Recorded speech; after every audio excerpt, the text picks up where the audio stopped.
Oui, on va parler de cet ouvrage que vous avez donc, messieurs, commis tous les deux, coécrit, qui s'appelle donc Marseillais, ligne de vie d'un peuple.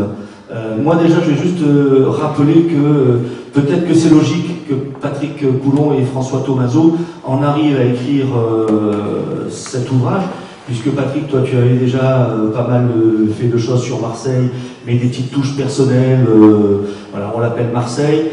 Que François, tu as écrit aussi sur Marseille plusieurs fois, notamment ce guide-là, Marseille Insolite. Donc, est-ce que c'est, première question, est-ce que c'est dans la logique totale? Et qu'est-ce qui est différent dans cet ouvrage par rapport aux autres, qui à mon avis, les autres sont plus des impressions personnelles sur Marseille? Là, vous faites, c'est pas vos impressions à vous, mais vous l'avez écrit d'une certaine façon, vous l'avez conçu d'une certaine façon. Donc, lequel des deux prend le... Voilà, qui d'abord a eu l'idée des deux, parce qu'il y en a un qui a été... Ni l'un ni l'autre. Bon, donc il va falloir partager le micro à deux. Donc racontez-moi un peu la genèse, pourquoi et comment cet ouvrage est né. C'est une troisième personne qui a eu l'idée de cet ouvrage. En fait, c'est un garçon qui a une collection qui s'appelle Ligne de vie d'un peuple. C'est M. Henri Tougier, qui est un éditeur que vous connaissez sans le savoir, sans doute, puisqu'il est le fondateur des éditions Autrement, qui sont des éditions assez réputées. Et il a arrêté les éditions Autrement et puis il a redémarré sa propre collection, sa propre maison d'édition qui s'appelle Les Ateliers Henri Tougier. Et c'est lui qui a eu cette idée, et c'est là que je passe le micro à François, puisqu'il a pris langue avec François pour les Marseillais.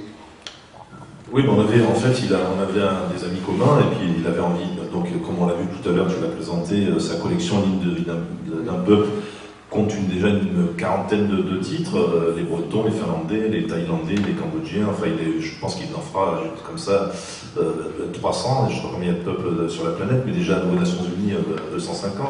Donc il a le temps, et à un moment donné il a estimé que les Marseillais c'était un peuple et qu'il fallait faire un bouquin dessus. Et donc à ce moment-là, par des amis communs, il m'a contacté, il m'a demandé si ça m'intéressait. J'ai dit que oui, mais que je ne le ferais pas tout seul.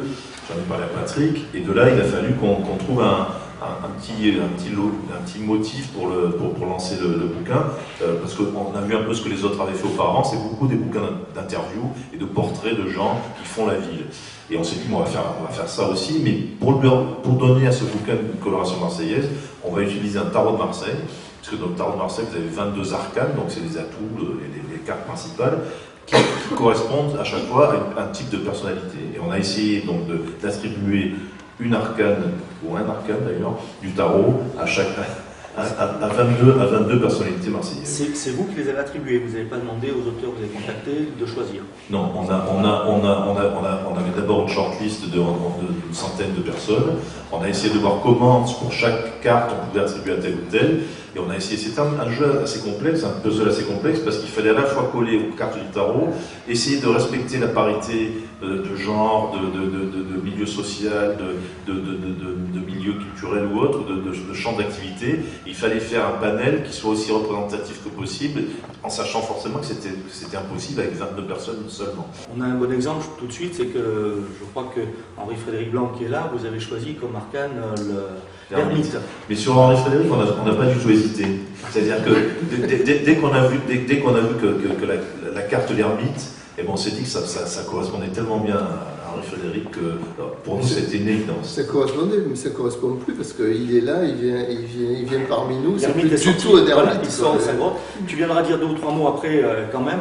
Donc, est-ce qu'il y en a qui ont regretté leur carte? Alors, le fait est qu'au bout du compte, on n'a pas demandé à tout le monde son approbation finale, il faut être honnête. On l'a fait pour certains, puis à la fin, on était quand même un petit peu dans une sorte d'urgence, et notamment arriver à bien caler les choses. Enfin, il restait plus beaucoup de cartes, on va dire. Donc, les dernières personnes interviewées, mais elles n'avaient plus trop le choix, quoi, en quelque sorte. Donc, c'est comme ça que certains ont des cartes qui les font sourire, voire rire jaune. Je pense à Patrick Menucci qui a la carte du pendu, par exemple. Mais il a fini par nous avouer qu'au bout du compte, finalement, sa vie politique, en tous les cas, était plutôt terminée, donc ça lui allait pas si mal que ça. Le pape, c'est pas Diouf, c'était logique, c'était un peu... Mais bon, oui, le pape Diouf, c'est plus un jeu de mots. Voilà, c'est plus basé là-dessus, parce que voilà, c'est pas... Il y en a un autre qui s'est un peu imposé, le livre commence avec lui, pour pour diverses raisons. C'est celui qu'on appelait l'empereur. C'est Robert-Paul Vigouroux, ça commence avec lui parce que, peut-être juste parce qu'il venait de décéder, une sorte d'hommage discret ou involontaire ou inconscient. Qu'il soit l'empereur, il y avait une certaine logique dans la mesure où il a beaucoup marqué la vie de cette ville. Sa mandature a beaucoup marqué la suite, on va dire, des événements urbains de la ville. Après, je voulais dire juste une chose, c'est assez... Tu demandais, Bruno, pourquoi on s'est mis à faire ce bouquin-là ensemble. Il y a aussi autre chose, c'est qu'en fait, on a travaillé pendant un certain temps aussi ensemble, même si c'est pas sorti, sur la métropole. Un ouvrage qui n'a pas été publié, mais qui nous a fait aussi bosser ensemble sur la question marseillaise, sur l'idée marseillaise. Donc c'est vrai, on a chacun de notre côté fait des bouquins sur Marseille assez différents les uns des autres, mais on avait déjà fait ensemble un premier travail sur la ville. Donc finalement, ce livre-là, c'est une sorte d'aboutissement d'un travail qu'on avait commencé il y a 3-4 ans au bout du compte.